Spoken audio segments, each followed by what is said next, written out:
Well, about 8 years ago, we made a video called Unlocking the Fan Brush. And it was just so popular that we decided it's time to revisit that topic and brush it up a bit.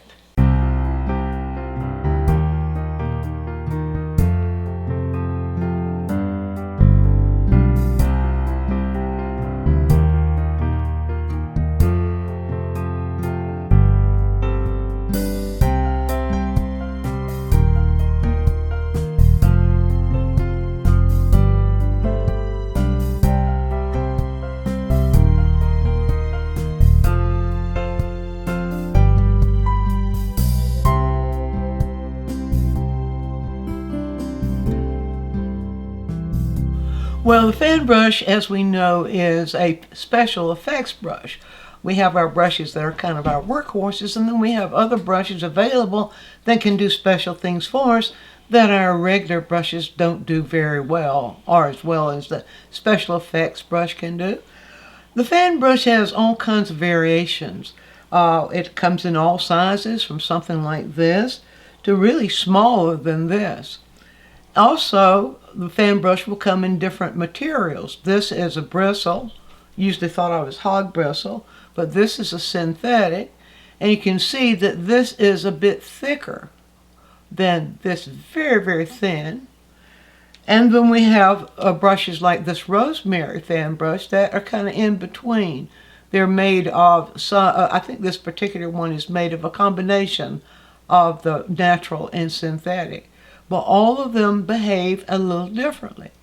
Now, it's not necessary to have a fan brush of every kind, but it's important to understand, or not to understand, to be able to explore what the fan brush can do. In Quick Tip 72, I sort of gave you a survey of some of the things it can do. But I want to show you, first of all, a method that you can use to find out what your brush will do. Not just your fan brush, but any brush. So I'm going to use a hog bristle. I'm going to use one that's a little bit thicker than some of the others because it has just a little bit more possibility when the brush is a little bit thicker. And first of all, let's just show you how you can explore. Now, the brush, of course, has various amounts of paint that it can pick up. The fan brush is not really one used to pick up paint, but it's one whose effect, with sometimes paint that's already there, or just dipping the tips of it into paint, are best use of it. Of course, you may find other uses too. But when you explore your brushes, it's a good idea to find out what they will do. And here's the reason for that. One of my practices has been for many, many, many years. When I see a texture, which is what the fan brush is best at doing, when I see a texture, I just sort of ask myself, what do I know that will give me that? What brush do I have? Or what stroke do I know with a brush that will give me that? And instead of having to go by some predicted formula about what brushes will do, if we explore our brushes and find out what they can do, we can answer that question and usually come up with a combination that can give us the effects we want. So, how to explore a brush? When you get a brush that's a new brush, first thing you want to do is loosen it up, because usually when brushes come, when we get them new, they have a sizing material in them that helps them hold their shape. So the first thing you do when you get a new brush is to loosen it up like that, fan brush or any kind of brush. But then with the fan brush, the thing is, it's called fan because it's in this fan shape. The irony is that fan shape can do more harm than good if you leave that impression of the fan shape behind where the image doesn't call for a fan shape. But it's the different parts of that fan shape that can do things for us, and the fact that it's so thin and flexible.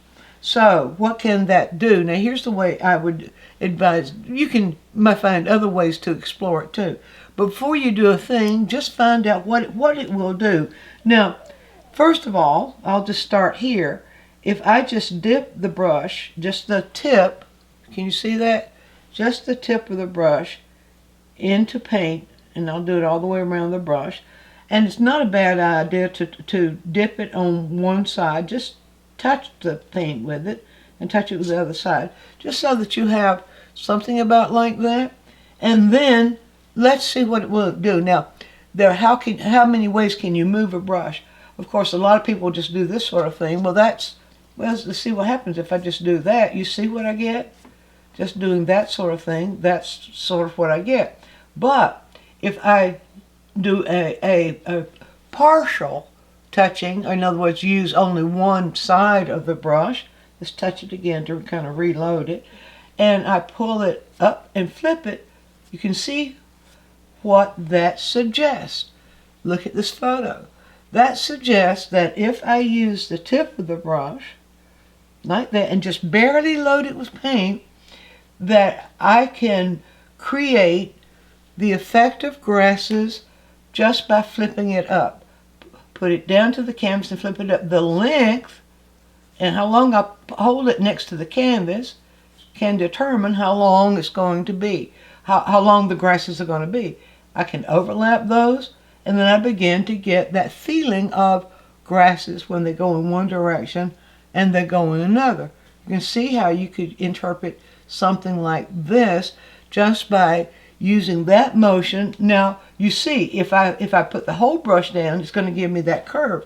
That curve, unless I have a need of that curve, that's going to distract. So just by using a portion of the brush like that, you see, just like that, I'm able then to control where it comes from, where those edges come from.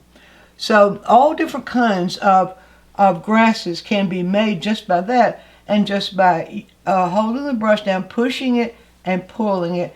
And the longer you hold it on the canvas, the longer the grass. Of course, if you don't have enough paint, that grass will soon fizzle out.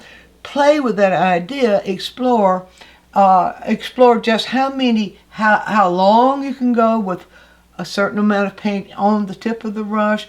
Or also, let's try this. Let's do that again. Just dip the brush, just the tip, into the paint. And what if you just do this? What if you just touch it and give it a slight tip? See? Then you can get those little short grass strokes. See? Like that. And pushing them in different directions. You don't want them to go all in the same direction. But the neat thing about the fan brush is because of the way it's made, it gives you kind of an automatic, when you give that one flip, an automatic variation of the way that these strokes will move, which can help very much in interpreting things that are grassy. Now, the other thing that you can do is simply push. So once again, we'll just load it right here, load this right here, and I can hold it down like that and push this way. You see, if I push that way, I get more of a controlled stroke, where this is looser at the top, this is a little bit thicker. Still though, by pushing it in one direction and then in another direction, I can get that overlap. So you see, a lot of people will look at grasses like this and think they need a little tiny thin brush, and they get a little tiny thin brush and do this, and they come out looking stiff and artificial. But if you learn how to use the fan brush to give you that sort of effect, you can get all kinds of variations. So that's one way to explore the fan brush for doing grasses, or doing different kinds of grasses, or textures that you see that resemble the grass. Hair, for example, hair and fur and those kinds of things.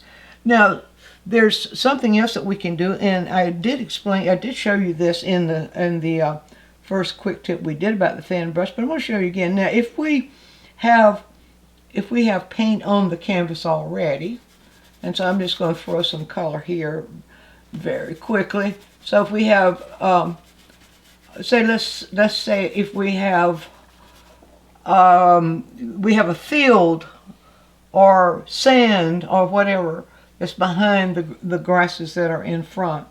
If we put that down first, and we can actually put it down in the various values that we see it, so we can make this just a little bit darker right here and blend that and sort of get a little foundation. Now, the key to doing that is to keep this relatively not very thick in paint.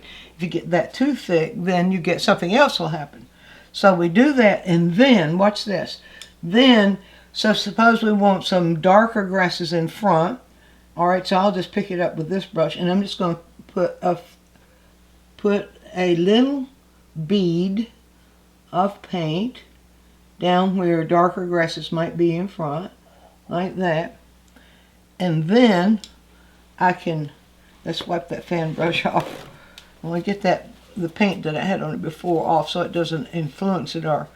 And so now, if I take that and just push, look what happens. So it blends enough with the paint underneath it that it makes it look more natural. We can push it.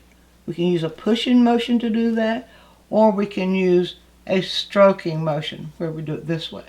You see, if you use the stroking motion, you get a softer rendition of what you're seeing. So you might be able to give the interpretation of it going into the distance like that. And of course, as always, we give that some variation. So we pull the brush in one direction, then perhaps another direction. Now, and then we can, if we want to show the light on that, or we'll show the variations of a value that we're seeing, we can just pull that right up into it like this. So you see, we can do all kinds of things by combining what's already there with new things that we want to put in. So that's just a beginning of how you can explore to use your fan brush for grasses. Now, one other thing, and it has all kinds of possibilities.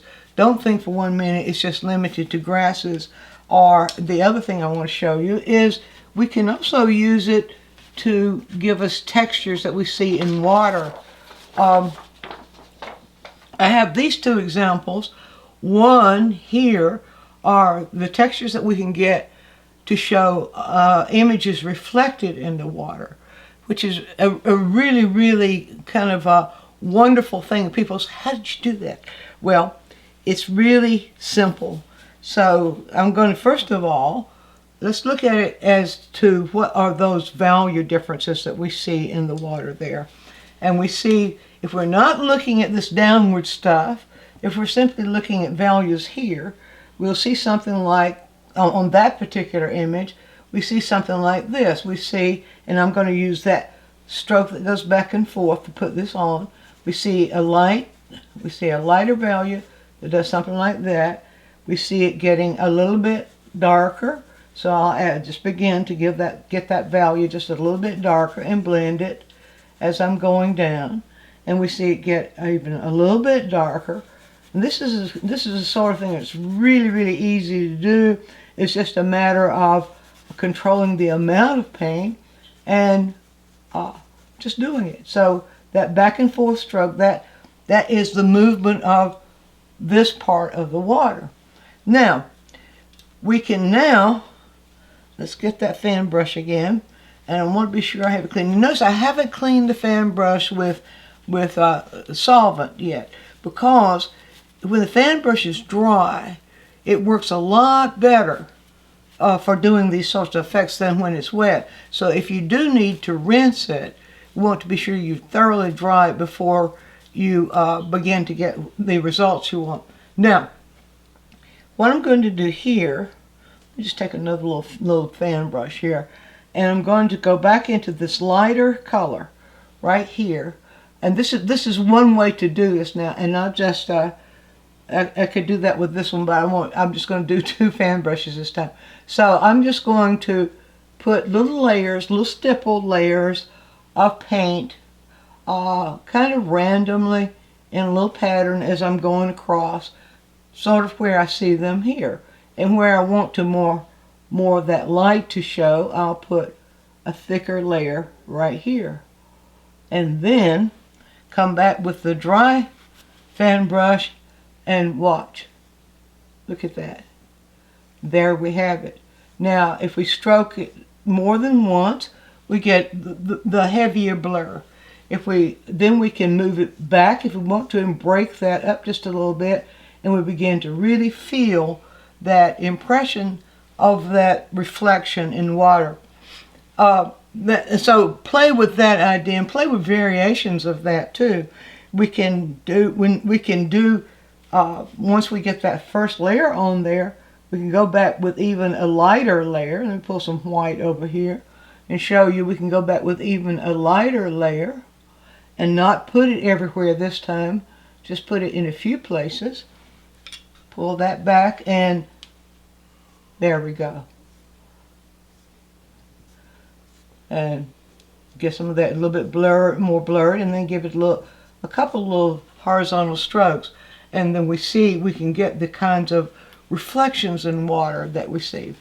Now, another use for creating water, I showed you in that in Quick Tip 72, I showed you some of the ways to get the sparkle on water. Well, another thing that we often see, people are amazed when you can get a falling water or a waterfall, and we can get that with flat brush too. But I want to show you, you probably can already guess now what we would do. And so what I'm going to do there, I'm going to create an area value. We'll just go right in here. You can almost see that it's paint right in here. I'm going to create an area of value that would be a value that we see as the rocks on which the water's flowing over. So it might go something like this, and if you go by what you see, this is just sort of what I'm seeing. Now you see it's darker right in here, and so I can make that a little darker. And this too, these under layers of paint need to be scanty. Just get the canvas covered. But if you'll find out that if you get these layers too thick, you get different results, and sometimes it's desirable and sometimes it's not. So I'm just going to kind of give that a value variation such as I would see underneath where we see that water flowing right there. And okay, now we might even just get a little bit darker going on in there. We don't have to be, all right, so that's kind of the underpainting. Then we can do this we can do this by using that method, but we can also do it by just loading the brush. And so now one thing I might tell you that would be helpful is if you can with your hand imitate the direction in which you see that water falling. That helps. The other thing is the speed that you move with the fan brush. The speed that you move with will determine the effects. So if you move very, very slow trying to get it just right, it's going to be very stilted. But if you move rhythmically with the brush, you'll get this lively effect. So I'm going to go in here now. Now I'm going to pick up the middle value first. We work from dark to light is always the best way. I'm just going to pick it up on the tip of the brush, just like I did before. And you'll find that the tip of the fan brush is where you get the greatest action. So just going to pick that up, and then I will aim just this portion of the fan brush at the top and push and then pull down. Push and then pull down. Now I can see some of that water flowing this way, and I can see some of that water flowing this way. But you see, the more I pull it, the more blended it gets. So I'll go back and start at the top again and push and pull down. Push and pull. I almost got that fan effect on that one. Now, the other thing we can do here, we often see in layers of water coming down, we'll see some layers, or we can see some areas that are lighter than others. And so what we can do with the fan brush there is turn it on its edge and work vertically with it, where we do this sort of thing. With there, we got to be careful how we hold it, that we don't allow the whole brush to touch the surface. So let me get that again. Just get that in the tips of the bristles like that. And now, let's see here. There we go. See that sort of thing. And the other thing you can do, let's just kind of go there with that for you. Let's give that a little bit of a difference in direction, and we can get that wonderful falling water. The other thing that the fan brush will allow you to do is that you can create those splashes when you get to the bottom by doing the same thing, just loading the tip and push upward. See? Push up. Let's get that just a little bit more loaded. Load the tip and push upward like this. And that gives you that ability to create those splashes we see at the bottom of water. And sometimes you can do this sort of thing and really show water splashing. Sort of overdid that. So those are just a few ways that we can get started with exploring the full potential of the fan brush and what it can do for you. And once you've explored one kind of fan brush, you might find it fun to go with a totally different kind and give that the same sort of workout. Be sure and view all of our quick tips. And while you're doing so, subscribe to the channel, click on the bell so you'll always get a notice when we produce a new quick tip, which is every week. And if you have a question, leave it in the comments section and we'll make a quick tip for you. Also, take a trip over to DianneMize.com where I have full-length lessons, downloads, DVDs, lots of other stuff there, some free stuff for you. And while you're there, you can subscribe to the newsletter, and that way you'll always be informed every time we do something new.